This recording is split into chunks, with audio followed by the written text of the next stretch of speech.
Greetings to all the viewers of LMTV. This is the #1 TV show called Around Town with me, Freda Queen Mbabazi. Nga tukutusako exclusive interviews z'aba celebrities bamwe ne batwa clarity ku biki ebibogeddwako okwetoloola social media, okwetoloola Uganda. Before we nnyo ba celebrity bamajja abogerako ebigambo gundi yakoze kino, gundi yaranyinoonyi, gundi yafumiza kino. Kwegamba banange neno luya nebisuka newe no ku LMTV basically Around Town with me, Freda Queen Mbabazi. Ngretera that artist, ngretera that celebrity nakuwa clarity, nakuwa kituufu kyeki ku bintu ebizeyimogerako era olunaku olwaleero ndino omwami Ykee Bender. Sigenda kubalonzalonza abula, let me give you Ykee Bender to give you more details and say hi to you, to all viewers of LMTV streaming live right now. Ykee Bender, you're so much welcome on LMTV Uganda.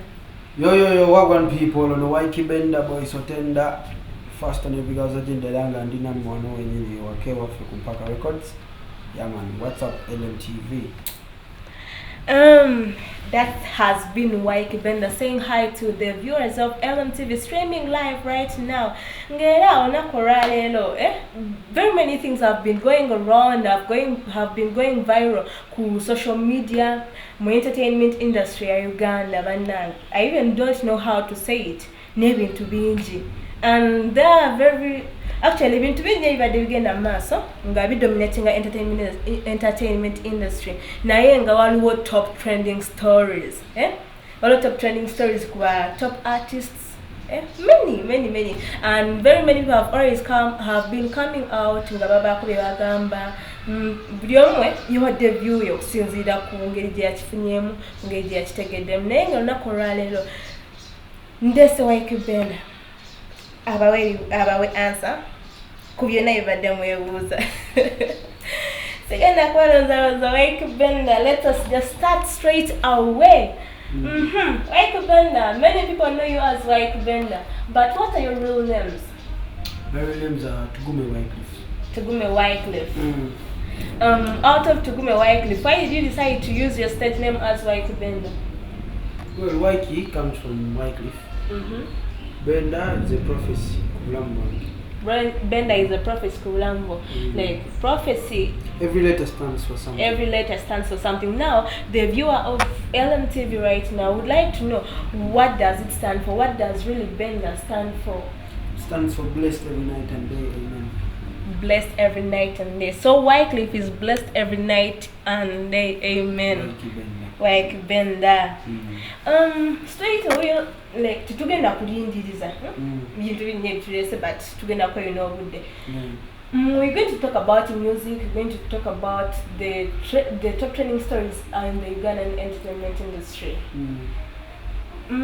Talking about music, Ykee Bender, how did you come in to join the Ugandan music industry? Like, what inspired you to join music? Well, I've always known how to sing because I grew up in church. Then so briefly, you are a church boy. Yeah, I grew up in church and I'm still a church guy. And then there was that artist Musuza radio, and that's what the music for me. That's when I started getting interested in Ugandan music. And that's when because of Musuza radio. Yes. So before Musuza radio, tewaliwo bayimbi balala baali bagamba nti no bayimbi baaliwo just tebaanisa kwagala kuyimba. Bayi tebakola kyoyagala kyogamba? No, tebaanisa kwagala kuyimba. So briefly, for that matter, since you said you grew up in church, you're a church boy, and currently you're still a church guy, as you should say. When did you last go to church? Last Sunday. Really? I go to church every Sunday. Very many people usually say the celebrity tebasaba. Yeah, they usually talk many things about that. The celebrity tebasaba. Ykee Bender mazima wasabira bakolo. Ojija worship harvest. Katikati. So we osaba dinit. Worship harvest. Ndi mulokole. Bakubatiza malokole. Tutubatiza. Tukasitoya tula. Nakamwa kulukiriza n'omutima gw'ogolokosa. So for how long have you spent in the Ugandan music industry? 3 years and a half now. 3 years and a half now. Actually making 4 years. 4 years. When? I think I made 4 years. Did I make 4 years? Yeah. So you made 4 years in September. Did you make any anniversary to celebrate the 4 years in 4 years of Ykee Bender's music?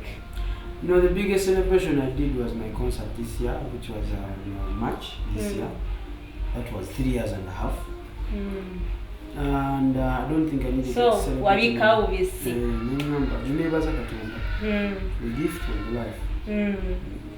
So how many albums do you have so far? Just one, with another one coming out next year. Another one coming out next year. So for the 3 years and a half you had sang, you had put together one album called Chiraka Boy. So kwe kwaye kaya kayimba kafa akasinga. Zonna kwe zaali ziswadde zifuluma emabega awo. Waliwo ezifulumye nga zirina album endala nga John Black, Ykee Bender, ebintu byo. Waliwo n'olugendo fuluma wiiki ejja bayita Bombo Clat. Ziri kweyeddako. So kati album eyo kuliko ennyimba nga mmeka? Twogerako eno gye twalabyeko eno Chiraka Boy. Zibaddeko 17. 17. To mention? The obvious one. There are those that everybody knows. In Kampala, zona zirioko. Ndala zisitana kukwatira video. But I will still promote them when they come out. Yeah, I don't post music. So far for the 4 years now, because we've already made 4 years in the Ugandan music industry. What achievement should we say? Can you look at and say, hadn't it been music? Singatabadde music, Ykee Bender sandi wadde na chino, sandi wadde chichendi. Nze sandi wadde na mikwano gye nina kati. Obulamu bwe nina kati nandibadde sibulina. Sinze omuntu anyumirwa ennyo okulaga ensi kiki neekoleddeyo. Si bintu byange nze. Si bintu byange nze. So I can't come out and say kati nina kino. Ategedde amala n'ategeera atategedde sina tabu, but ekisinga obukulu is everybody alaba success Ykee Bender gye yeekoledde mu music. Ng'omuyimbi, the brand has grown so fast compared to other people that came out with. Kegamba, some artists kibatwalira over 10 years. Tugenda omulaba nti akuye hiti bannamawulire omanyi ffe awali ekitrending nga wetubeera. Tugenda okulaba nti gundi akubye hiti. Tugenda omunoonyereza akagamba nti I've sung for over 15 years naye nga no one knew you. Naye nga it's just one song out of the 15 years ke kamulese ku podium. But ekinjawulo kiri ku Ykee Bender, just for within 3 years and a half wetubala before single concert, Ykee Bender was already a big brand. Yes. And I want to thank Uganda bampagidde okusobola okubeerawo for that time. So singa sibo singa siribo byenkola ne babisiima ne babi sharinga ne babipostinga so man kyakabi. So Ykee Bender, what challenges, because I just won't say challenge, so I just won't say problem we're solving, but a challenge we're solving an answer. Yes, what challenge can you say in Tibanang? Music, I've been in music for these few years, but mutuufu kino kyo kibadde challenging, kibadde kizibu gyendi. The only thing about is choka. And then music is very expensive. Music is an expensive business. But the most important thing is the togetherness. It's a challenge.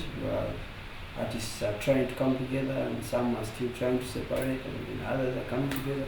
So Uganda will challenge that. So kitegeeza music industry Uganda yeetaaga unity. Unity more than anything. So many people have now been empowered because artists are not united. Yeah. So for woyogedde ku kintu kya unity otulese by a big question. Recently, you are a member of UMA, Uganda Musicians Association, and you own one of the biggest posts in the association. Recently, officers at UMA bazigala. Bazigala kinti mwalemerera okusasula rent era abembi balinavaayo kalifa navaayo nze mbadde rent wa myezi 3 biki tutangazemu ku nsonga ezo mboozi bwoba olina ekifaananyi nga ofisi yaffe nzigale ekiwa abantu bakirabe.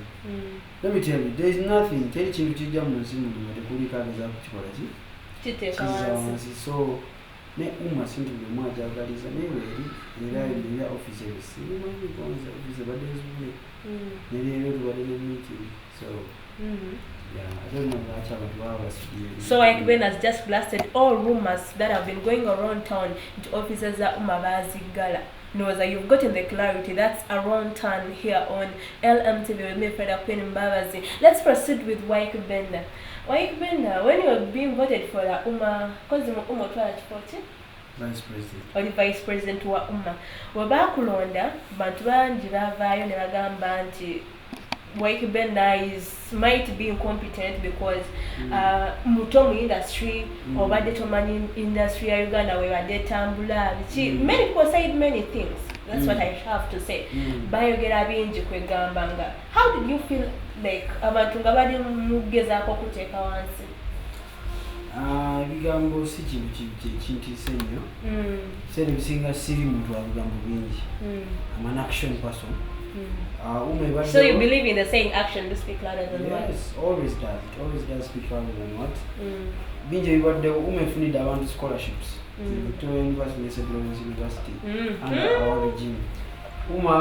Etaddewo kutaddewo inauguration esoose y'abakulembeze ba tuli mu kwasaganya ekyabi ku UPRS mwabimanya. So really tolina bw'omumbira nti ate Ykee Bender muto sookera ddala Ykee Bender takikola yekka. Is a team of maybe 15 people. So Ykee Bender is just a brick on that block. For that matter, you get the dark research in Dako. You get the government, human secured many scholarships for many people in various universities. That's what I have to say.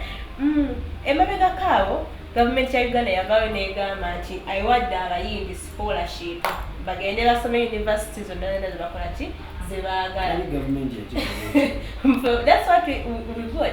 Nti bawadde scholarships bagendera some universities zebaagala then tulinda Ykee Bender omukulu wa adde ku ssomero tetwalaba ku Ykee Bender. Ykee Bender musomu bakiyita musomu muyivu is the word.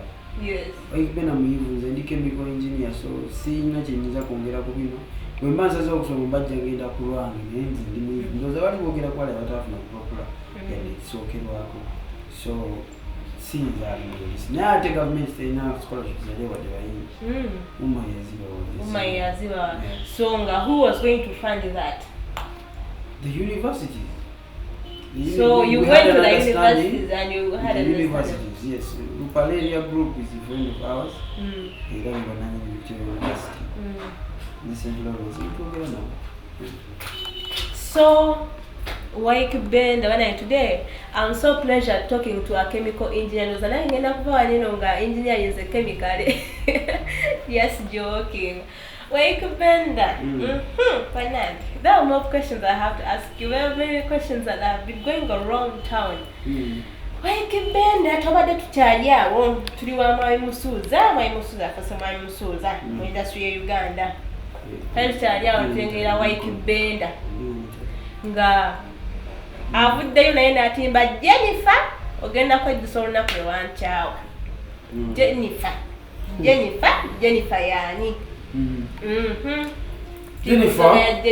Jennifer Munnayuganda wala mulungi n'empisa z'essimbi abadde ayiza okukola ssente naye ate n'asulawo yamuyitiriza kati simanyi yakusuddewo yanjaye naye nga obulamu bumalikola tebugenda mu maaso era onsanze mbutambuza si bwe kiri kyekituufu. So yeah, why did I post it? Because njagala nnyo okujja ebintu ku mutima ne sitabeera nga bwe binsowerera nenjagala njejjeko nze nkiteekeyo eyo tufune emirembe oba yakusuddewo nga naawe yeggwa omu ku bano blokinze so mpostinga n'omanya nti akitegedde sogamba yakusuddewo nakublokinga of course tuyomba nga omuntu yennomba mukyawagala muyomba mubayomini oba Jennifer alabye ng'oggwa omu ku bano sekanzata byayogeddeko ba love nigga. Ekya love nigga simanyi naye ku nkole yange history wange alaga nti njagala okuwasa kuba nali nnaatera tujjukira ffe tujjukira kisinzira ku bugumikiza bwa muntu siwasa muntu myezi 6 after 6 months of dating wasa omuntu nga ayise bambi myezi mwaka gumu 2 wakiri kale gumu kitono nomanya nti katonda omwana akana n'akataano naye nga kibadde titwali tuwezeza myezi 6 gyokka ku nsonga y'emu a few days back mwali Musuza Edi Kenzo yavuddeyo n'akaba kwegamba nayogera bingi nnyo n'agamba nze bannange if Sheikh Muzata wate neetonda ku bigambo bye yayogedde nze retired over music magezi kikwani wadde Edi Kenzo ku bintu ebyamwogeddwako ne decision gye yasazeewo okukola.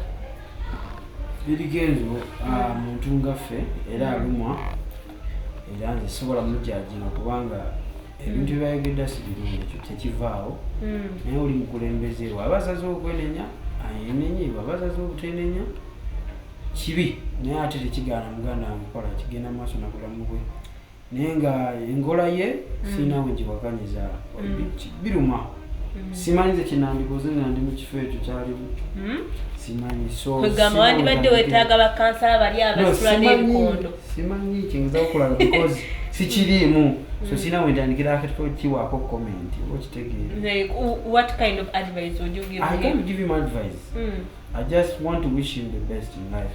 I hope he recovers from the situation agende mu maaso n'obulamu naye sisobola mu advice lwaki because sikimanyi bwe kifiiringa omugezi yenna tokyogerako because tomanyi. So oli team Muzata should apologize?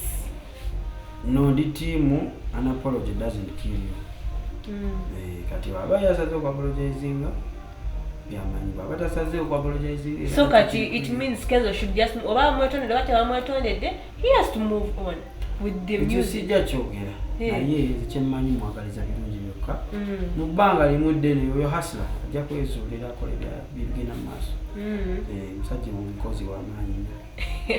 Ykee Bender ni Edi Kenzo nayina gy'oli owulidde oli hustle, you have to move on with life. Oba tebakwetondedde wakwetondedde olina okutamba olina osigala ng'ogenda mu maaso. That's what I have to say. Olina osigala ng'ogenda mu maaso. You just have to keep the candle burning. For that matter, back to Ykee Bender's music. Who writes your music? You're looking at him. I'm looking at the person who writes for Ykee Bender music. So should I say is this one I'm seeing in my 3D eyes? Yes. So Ykee Bender writes his own music. I think I can let them the kanewe etokudibwamu. Ykee Bender writes his own music. 100%. 100%. Who is your official producer? I'm Itadarit, studio producer wa Mpaka Records. So, do you own Mpaka Records or you were signed under Mpaka Records? I own it and also I'm under it because there's Wycliffe, CEO, and then there is Ykee Bender, the artist, that is under Mpaka Records. So, Tugume Wycliffe signed Ykee Bender? Yes. So bw'ojjanga oyagala kusibisa Mpaka Records, Ykee Bender tojja mulabako. It can't be in your conversation. If you have a case with Mpaka Records, you're going to meet Wycliffe. If you have a case with Ykee Bender, so yabajja okunoonya Tugume Wycliffe, Ykee Bender agenda kudduka ekikumi. Kasi nze mba nsobola okusuubinga munnamawulire n'agamba nti Ykee Bender bamukozeyo batimu because this is really amazing. We don't need musango bw'ogugudde kuki Tugume Wycliffe kiringanga Bobi Wine nani ne Kyagulanyi honorable. Kati wetunoonya honorable Kyagulanyi tetugenda mulabako. Wetunoonya honorable kitegeeza Bobi Wine tetugenda mulabako. No, ojalaba omuntu y'omu naye kitegeeza ogidde mu kitiiki naye ajja atya. Ojjanga oze kulaba Bobi Wine n'enjogera ekyukamu. Oba ng'ozeerawo omukulembeze okitegeeza. You are still streaming live here on LMTV with me, Freda Queen Mbabazi. Ngero na korano gine ya katregata kotino mwami tugume Wycliffe abantu gumanyinga Ykee Bender. We are still moving on with our interview. Era nga Ykee Bender kankubulize ddala kineno. Nga tuli mu concludinga. Are you a love nigga? Once again. Love nigga yabeera atya?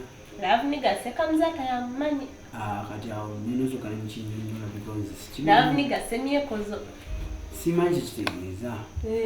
Because bw'ombuuza love nigga kitegeeza omuntu alina love. Love nigga. Nigga with love. Bw'obanga kyekitegeeza kyekyo kuba ndi musajja mwagazi nnyo. I'm a very romantic man, so I'm a love nigga. So we singles know that we've gotten what to Sibigambo yange.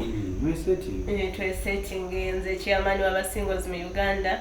But no one the big eye, my mobile single, I offer me that I single.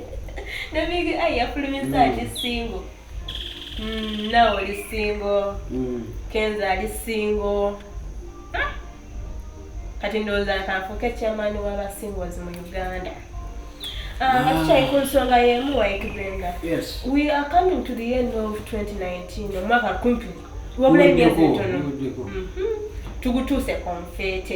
have you prepared for your fans in music. Music because since the concert, but it's for me new music. Because badineta wakola chioka kanyamu. Pressure zali nyingi nyo za concert ngo umuntu wetaga taking a step back to recover. So chichibaddewo naye tugenda kuterayo music mungi nnyo nange. Saasidde bayimbi bannange. Music mungi. Nenga tugenda kutwa music. Abana Uganda abawagizi bange abawagizi ba Uganda music. I'm going to give you music. Buli kimu gwe kyoyagala. Simanya kwejerega, simanya kuzinamu, simanya love, kukaaba, byonna mbikuba mukimanyi, so mubirinde bijja my friend. Yeah. So let me talk about this. As the year was coming to as the year has been coming to an end, we saw Mr. Tugume Wycliffe kansoke kubuze mu charity mweno charity je wakasemeyo kola to the Chireka children. Wajikolanga Tugume Wycliffe obanga Ykee Bender. Ykee Bender. Wayikolanga Ykee Bender. Batugamba celebrities omwaka gugenda kugwako bagefuba nnyo okulaba nga bakola amawulire omwaka gugweko nga baboogerako. Was the charity about kukwogerako oba wabadde okikola giving back to the people, giving back to the children? Mazeewo emyaka 3 atandikire wano. Mazeewo emyaka 3 kale nakati gimeze. Drama stories tizomanyiko. Big drama stories. Big I really can't change. Naliza nyezeko ku fresh daddy. Sichengeza okola kachechino nti I'm not for cheap popularity. We went out there I went there to meet these young people about disabled on so many levels.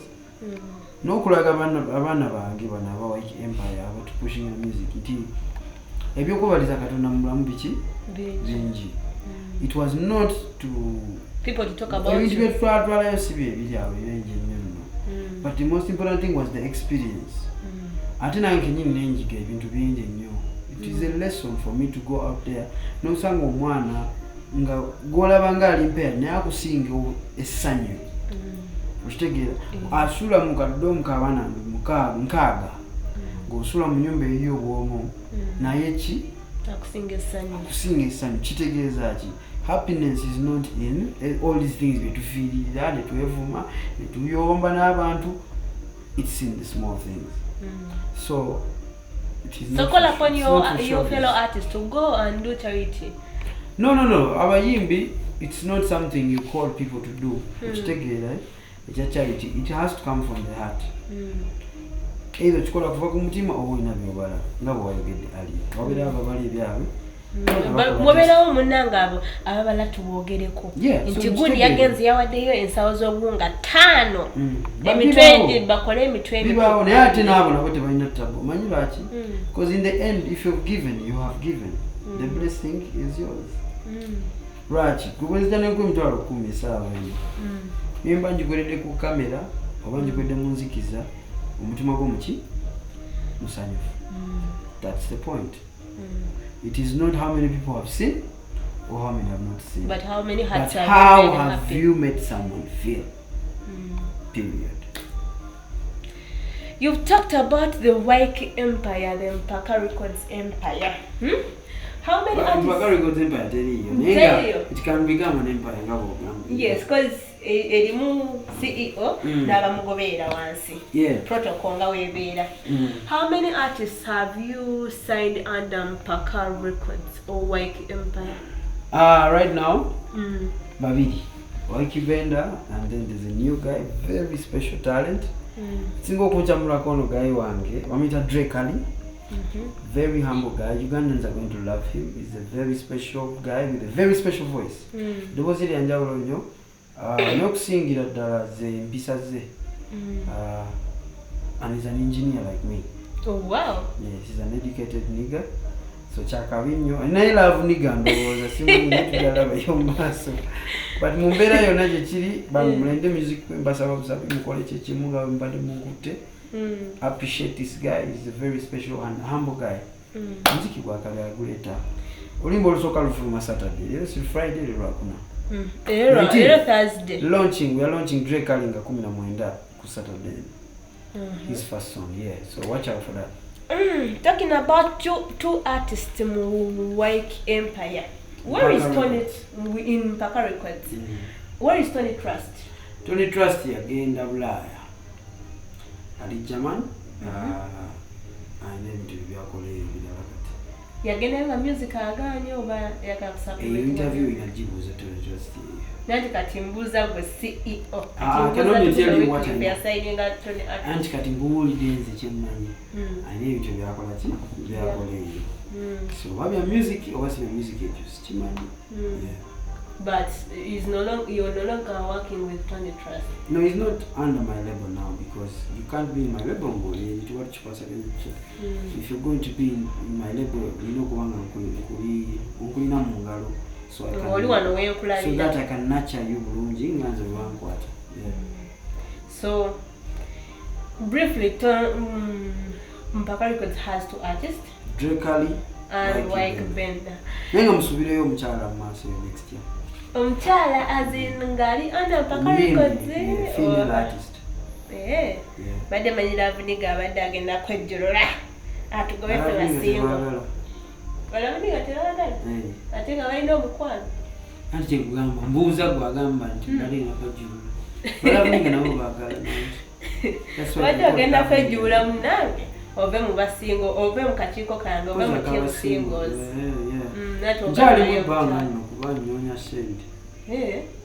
So kati ate omwana wa Jennifer. Now, batugana mwino omwana.